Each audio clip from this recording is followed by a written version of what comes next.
नमस्ते साथियों, पीएल के मोटिवेशनल परिवार में आपका हार्दिक अभिनंदन स्वागत है। बहुत समय पहले की बात है। मुंबई के रेलवे स्टेशन पर एक भिखारी रहता था। भिखारी भीख मांगकर अपना पेट भरता था। यही उसकी जिंदगी थी। कभी भी उसने सोचा नहीं था कि वह भी एक बड़ा आदमी बन सकता है, मेहनत करके 2 वक्त की रोटी कमाकर खा सकता है, क्योंकि ऐसा ना उसने कभी सोचा और ना ही कभी उसको ऐसा मार्गदर्शन देने वाला मिला।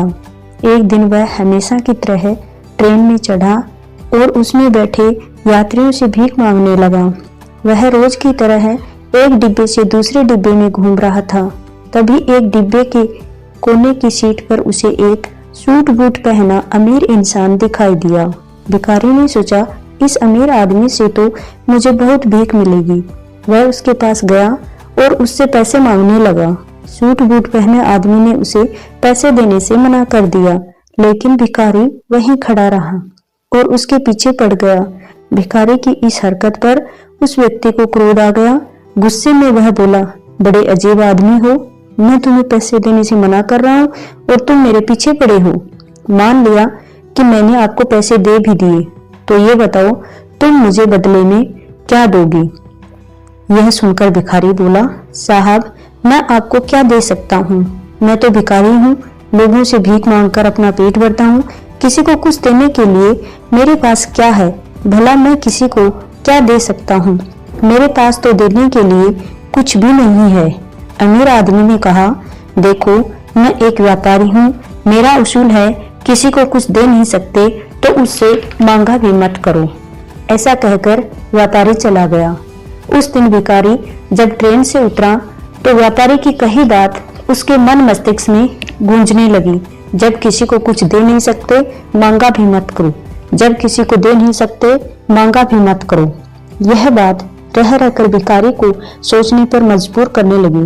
भिखारी सोच में पड़ गया कि आखिर मैं किसी को क्या दे सकता हूँ? मेरे पास देने के लिए कुछ भी नहीं है। वह बैठा बैठा इधर उधर नजर दौड़ाने लगा। पास ही उसे एक गुलाब का पौधा दिखाई दिया, जिसमें बहुत सारे फूल खिल रहे थे। उसने सोचा, आज के बाद जब कोई मुझे भीख देगा तो मैं उसे रिटर्न में एक फूल दे दूंगा। उस दिन के बाद वह अपने साथ गुलाब के फूल रखने लगा। जब भी कोई उसे भीख देता, वह उसे एक गुलाब का फूल देता। भीख देने वाला यह देकर खुश हो जाता। कुछ दिनों बाद ट्रेन में भिखारी को वही सूट बूट वाला आदमी फिर से दिखाई दिया। भिखारी उसके पास जाकर उसे एक गुलाब का फूल भेंट किया। व्यापारी ने उसे बहुत सारे रुपए पैसे दिए और खुश होकर बोला, मुझे लगता है तुम व्यापार करना सीख गए हो, तुझे लेन देन का मतलब समझ में आ गया है। ऐसा कहकर व्यापारी तो आगे बढ़ गया, किंतु भिखारी ट्रेन से जो ही नीचे उतरा, व्यापारी की कही बात भिखारी के दिमाग में फिर से घर कर गई। वह मन ही मन सोचने लगा, क्या मैं भी व्यापारी बन सकता हूँ? मैं भी सूट बूट पहनकर घूम सकता हूँ, मेरे पास भी खूब सारे पैसे हो सकते हैं। परंतु इसके लिए मुझे क्या करना चाहिए? मैं क्या कर सकता हूँ कि मैं भी एक व्यापारी बन सकता हूँ? यह बात उसके रह रह करके मन में घूमने लगी। उस दिन के बाद वह भिखारी उस स्टेशन पर कभी दिखाई नहीं दिया। 5 वर्ष बीत गए। 5 वर्ष के बाद एक दिन ट्रेन में 2 सूट बूट पहने व्यक्ति मिले। एक व्यक्ति ने दूसरे व्यक्ति से कहा, आपने मुझे पहचाना? हम 2 बार मिल चुके हैं। नहीं, मुझे तो ऐसा नहीं लगता, मेरे हिसाब से तो हम पहली बार ही मिले हैं। दूसरे व्यक्ति ने उत्तर दिया, आपको शायद याद नहीं श्रीमान, मैं वही भिखारी हूँ जिसे पहली बार आपने सिखाया था कि लेन देन कितनी बड़ी बात होती है, और दूसरी बार सिखाया था कि मैं भिखारी नहीं, मैं व्यापारी बन गया हूँ, बशर्त मैं अपनी सोच बड़ी कर लूं। आज देखिए श्रीमान, मैं भी एक व्यापारी बन गया हूँ। आपकी बात मानकर शुरुआत में मैं फूल तोड़कर बेचने लगा। कुछ पैसे जमा हुए तो मैं फूल खरीदकर बेचने लगा। आज 5 साल में मैंने फूलों का बड़ा व्यापारी बन गया हूँ। आज जो कुछ भी हूँ, सब कुछ आपकी ही सीख की बदौलत है, वरना आज तक मैं इसी स्टेशन पर भीख मांग रहा होता। आपका बहुत बहुत धन्यवाद श्रीमान जी। मेरी सोच मेरी जिंदगी बदलने के लिए।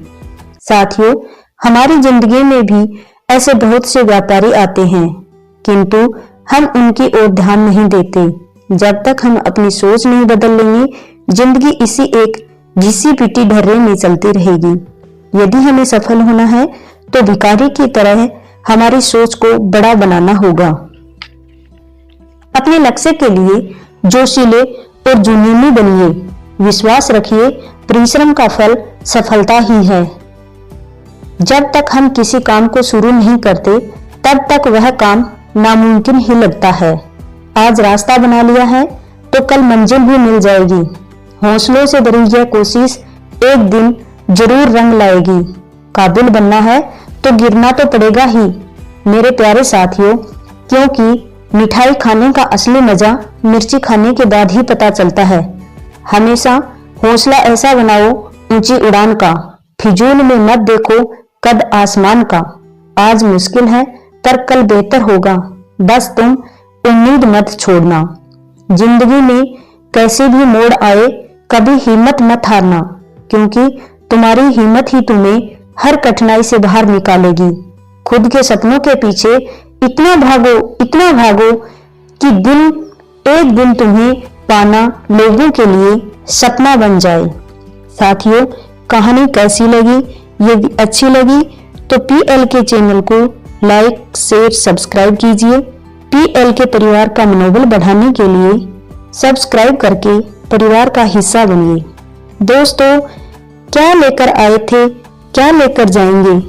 करो कुछ ऐसा जाने के बाद भी लोग याद करते रहें। जय हिंद, जय भारत।